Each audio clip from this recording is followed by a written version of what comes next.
আউযুবিল্লাহি মিনাশ শাইতানির রাজিম বিসমিল্লাহির রহমানির রহিম নাহমাদুহু ওয়া নুসাল্লি আলা রাসূলিল কারীম আম্মা বাদ।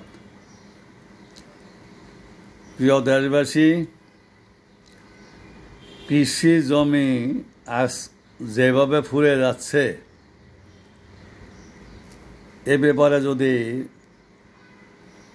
দেশবাসী সজাগ না হন, সরকারকে যদি বাধ্য করতে না পারেন যে কৃষি জমিতে কোনো অবস্থাতে কোনো হাউজিং হতে পারবে না, এখন থেকে যেসব হাউজিং এখনও শুরু করে নাই সেই সব হাউজিং এখনই বন্ধ করতে হবে। এই শক্ত পদক্ষেপ যদি সরকার না নেয় তাহলে অদূর ভবিষ্যতে কৃষি জমি থাকবেই না। এখন ভূমি সেবা চলছে, ভূমি না থাকলে ভূমি সেবা কী হবে? কাজে আগে তো ভূমি রক্ষা করতে হবে। সেই জন্যে সরকারকে চলুন সবাই বলি যে কৃষি জমিতে কোনো অবস্থাতে আর কোনো হাউজিং নয়।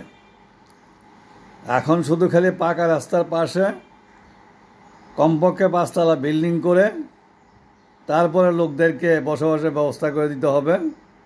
তাহলে কৃষি জমি তো কমবেই না, বরং বাড়বে।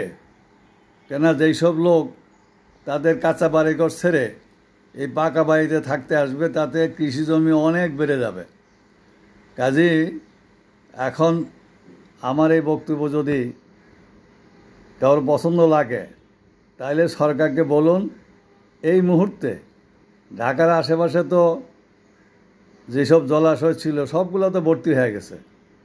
এখন যে ঢাকাতে যে গরম পড়ে, যে অস্বাভাবিক অবস্থার সৃষ্টি হয়, এর জন্য তো এই হাউজিংগুলোরে দায়ী। আশেপাশের যত জলাশয় ছিল সব ভর্তি করে ফেলা হয়েছে। কেননা যদি দেখা হয় যে আগের যে ড্যাপ 20 বছর আগের ড্যাপে যেই সব জলাশয়গুলো ছিল আজকে সেই সব জলাশয় কোথায় গেল? জলাশয় বরানভাবে আছে, জলাশয় নাই কিন্তু বরানভাবে সেই জায়গাগুলো আছে। এখন সরকার যদি বাধ্য করে যে না জলাশয় থাকতে হবে, কাজে এই মাটি তোমরা যেখানটা আনছো সেখানে সয় না, এইভাবে কঠোর ব্যবস্থা নিতে পারলেই দেশের জলবায়ু ঠিক থাকবে, ভূমিও ঠিক থাকবে, আর জনগণও পাকা বাড়িতে আসার জন্যে ব্যস্ত হয়ে যাবে। কাজেই যারা নাকি এই গৃহে কী বলে এই যে কৃষি জমি ভরাট করে তারপরে হাউজিং করছে, তারা হাউজিং এখন বাদ দিয়া সবাই বিল্ডিং করা শুরু করে দেবে। পাকা রাস্তার পাশে 5 তলা করে বিল্ডিং করা শুরু করে দেবে, সকল লোককে বিল্ডিংয়ে নিয়ে আসবে, দেশও সুন্দর হবে আর কৃষি জমিও রক্ষা পাবে। এই ব্যবস্থা না করতে পারলে আমাদের অবস্থাতে কি হবে তা আল্লাহ ভালো জানে। আমার চেয়ে আপনারা বুদ্ধিমান মানুষ, আপনারা ভালো জানেন। কাজে যারা নাকি আমার এই ভিডিও শুনতেছেন, মেহরবানি করে সবাই সচেতন হন, সরকারকে প্রেশারাইজ করেন যাতে তারা এই কৃষি জমির উপরে যেসব হাউজিং হয়েছে এগুলো সব বন্ধ করে রাস্তার পাশে এসে 5 তলা বিল্ডিং করে জনগণকে থাকার ব্যবস্থা করে দেয়।